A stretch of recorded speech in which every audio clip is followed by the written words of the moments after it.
Hello, everyone. We are going to finish chapter 11 of Harry Potter and the Philosopher's Stone today. We're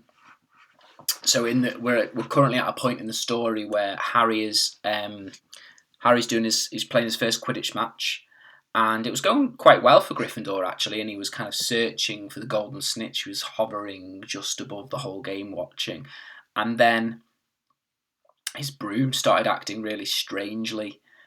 Started shaking and almost trying to jerk him off, and it flew higher and higher and higher. And Hermione, instead of looking at Harry, used the binoculars, didn't she, to look for the crowd, and she spotted someone looking at Harry, muttering something to themselves constantly, and it was Professor Snape. So something is not quite right in this Quidditch game. So we're going to finish chapter 11 today and see what happens to Harry and what happens in the rest of the Quidditch game. Let's go. "Come on, Hermione," Ron muttered desperately. Hermione had fought her way across the stand where Snape stood and was now racing along the row behind him. She didn't even stop to say sorry as she knocked Professor Quirrell head first into the row in front. Reaching Snape, she crouched down, pulled out her wand, and whispered a few well-chosen words. Bright blue flames shot from her wand onto the hem of Snape's robes. It took perhaps 30 seconds for Snape to realise that he was on fire. A sudden yelp told her she had done her job. Scooping the fire off him into a little jar in her pocket, she scrambled back along the row. Snape would never know what happened. It was enough. Up in the air, Harry was suddenly able to clamber back onto his broom. "Neville, you can look," Ron said. Neville had been sobbing into Hagrid's jacket for the last 5 minutes. Harry was speeding towards the ground when the crowd saw him clap his hand to his mouth, as though he was about to be sick.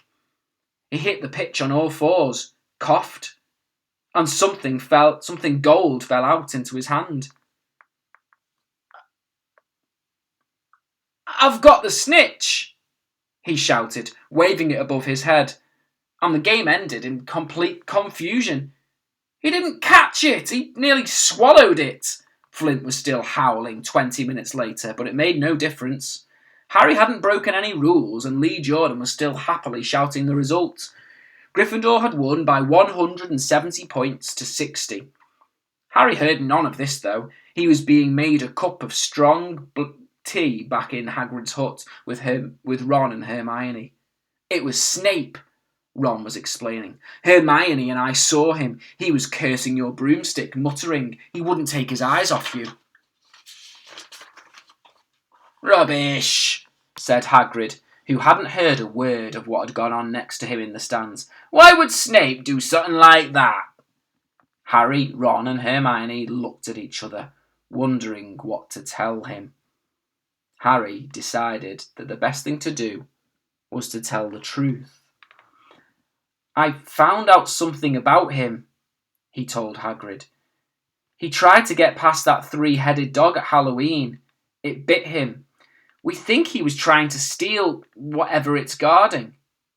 Hagrid dropped the teapot. "How do you know about Fluffy?" he said. "Fluffy? Yeah, he's mine. Bought him off a Greek chappie I met in the pub last year. I lent him to Dumbledore to guard the—" "Yes?" said Harry eagerly. "Now, don't ask me any more," said Hagrid gruffly. "That's top secret, that is." "But Snape's trying to steal it." "Rubbish," said Hagrid again. "Snape's a Hogwarts teacher. He'd do nothing of the sort." "So why did he just try and kill Harry?" cried Hermione. The afternoon's events certainly seemed to have changed her mind about Professor Snape. "I know a jinx when I see one, Hagrid. I've read all about them. You've got to keep eye contact, and Snape wasn't blinking at all. I saw him." "I'm telling you, you're wrong," said Hagrid hotly. "I don't know why Harry's broom acted like that, but Snape wouldn't try and kill a student. Now, listen to me, all 3 of you. You're meddling in things that don't concern you. It's dangerous. You forget that dog, and you forget what's guarding. That's between Professor Dumbledore and Nicholas Flamel." "Aha!" said Harry.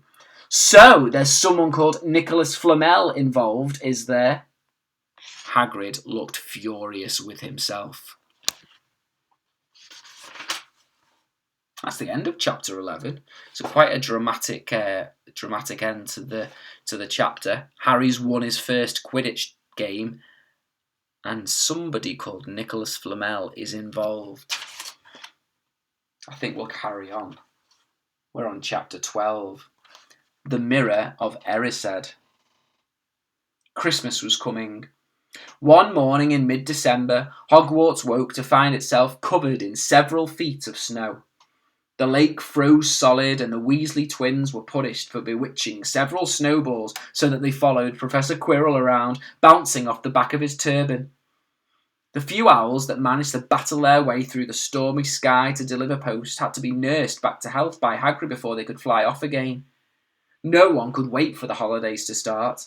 While the Gryffindor common room and the Great Hall had roaring fires, the drafty corridors had become icy, and a bitter wind rattled the windows in the classrooms.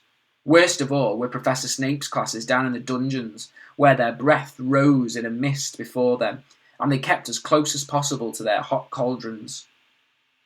"I do feel so sorry," said Draco Malfoy, one potion's class, "for all those people who have to stay at Hogwarts for Christmas because they're not wanted at home." He was looking over at Harry as he spoke. Crabbe and Goyle chuckled. Harry, who was measuring out powdered spine of lionfish, ignored them. Malfoy had been even more unpleasant than usual since that Quidditch match, disgusted that Slytherin had lost. He had tried to get everyone laughing how a wide-mouthed tree-frog would be replacing Harry as Seeker next. Then he'd realised that nobody found it funny because they were all so impressed at the way Harry had managed to stay on his bucking broomstick. So Malfoy, jealous and angry, had gone back to taunting Harry about having no proper family. It was true that Harry wasn't going back to Privet Drive for Christmas. Professor McGonagall had come round the week before making a list of students who would be staying for the holidays, and Harry had signed up at once. He didn't feel sorry for himself at all. This would probably be the best Christmas he'd ever had. Ron and his brothers were staying too, because Mr. and Mrs. Weasley were going to Romania to visit Charlie. When they left the dungeons at the end of potions, they found a large fir tree blocking the corridor ahead. Two enormous feet sticking out of the bottom, and a loud puffing sound told them that Hagrid was behind it. "Hi, Hagrid. Want any help?" Ron asked, sticking his head through the branches. "No, I'm all right, thanks, Ron." "Would you mind moving out of the way?" came Malfoy's voice from behind them. "Are you trying to earn yourself some extra money, Weasley? Hoping to be gamekeeper yourself when you leave Hogwarts, I suppose? That hot of Hagrid's must seem like a palace compared to what your family lives in." Ron dived at Malfoy just as Snape came up the stairs. "Weasley!" Ron let go of the front of Malfoy's robes. "He was provoked, Professor Snape," said Hagrid, sticking his huge, hairy face from behind the tree. "Malfoy was insulting his family." "Be that as it may, fighting is against Hogwarts rules, Hagrid," said Snape silkily. 5 points will be taken from Gryffindor, Weasley, and be grateful it isn't more. Move along, all of you." Malfoy, Crabbe and Goyle pushed roughly past the tree, scattering needles everywhere and smirking. "I'll get him," said Ron, grinding his teeth at Malfoy's back. "One of these days, I'll get him." "I hate them both," said Harry. "Malfoy and Snape." "Come on, cheer up. It's nearly Christmas," said Hagrid. "Tell you what, come with me and see the Great Hall. Looks a treat." So Harry, Ron and Hermione followed Hagrid and his tree off to the Great Hall, where Professor McGonagall and Professor Flitwick were busy with the Christmas decorations. "Ah, Hagrid! The last tree, put it in the far corner, would you?" The hall looked spectacular. Festoons of holly and mistletoe hung all around the walls, and no fewer than 12 towering Christmas trees stood around the room, some sparkling with tiny icicles, some glittering with hundreds of candles. "How many days you got left until your holidays?" Hagrid asked. "Just one," said Hermione. "And, that reminds me. Harry, Ron, we've got half an hour before lunch. We should be in the library." "Oh, yeah, you're right," said Ron, tearing his eyes away from Professor Flitwick, who had golden bubbles blossoming out of his wand and was trailing them over the branches of the new tree. "The library," said Harry, following them out of the hall. "Just before the holidays. Bit keen, aren't you?" "Oh, we're not working," Harry told him brightly. "Ever since you mentioned Nicholas Flamel, we've been trying to find out who he is." "You what?" Hagrid looked shocked. "Listen here. I told you. Drop it. It's nothing to do with you what that dog's guarding." "We just want to know who Nicholas Flamel is, that's all," said Hermione. "Unless you'd like to tell us and save us the trouble," Harry added. "We must have been through hundreds of books already, and we can't find him anywhere. Just give us a hint. I know I read his name somewhere." "I'm saying nothing," said Hagrid flatly. "Just have to find out for ourselves then," said Ron, and they left Hagrid looking disgruntled and hurried off to the library.